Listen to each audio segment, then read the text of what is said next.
Maintenant sur les smartphones, on peut commander les billets en ligne. Les gens ils me demandent une adresse, donc si je ne connais pas, je les renseigne pour l'adresse. I can be located anywhere and I can know where I am and know where to go.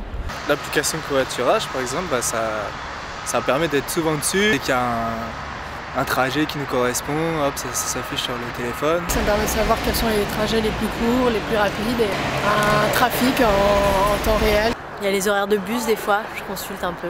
La météo quand je me lève le matin, éventuellement. Je m'y mets en fait à l'iPhone. C'est pour voir justement tous les lieux accessibles. Mon bureau maintenant, ça peut être ici le restaurant, ça peut être dans ma voiture quand je suis dans le métro. Without my iPhone, I'll be naked in Paris. J'ai le type du covoiturage qui va venir et je rentre chez moi. Gagne de temps. Ça me permet de gagner pas mal de temps sur mes trajets. J'ai le sentiment de maîtriser un peu plus, quoi. Ce serait un peu plus le temps.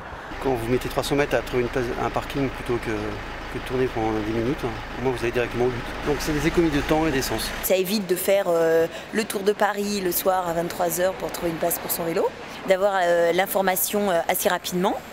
Et puis d'avoir aussi l'info sur le nombre de places disponibles. Donc si on est en groupe, en tribu, c'est assez pratique. C'est pour savoir justement s'ils sont...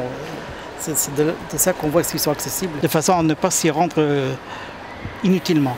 On accompagne le touriste, le voyageur, le citoyen dans les démarches de mobilité. On l'informe, on lui permet de préparer, d'organiser, de s'associer via des systèmes de partage, que ce soit du vélo-partage pour la mobilité urbaine ou de l'autopartage, donc dans tout ce qui est application de partage automobile. Et on voit bien que ça modifie les habitudes, que ça permet d'économiser du carburant, que ça permet de trouver plus facilement des places de stationnement, que ça permet pour les personnes handicapées de s'informer sur les lieux accessibles.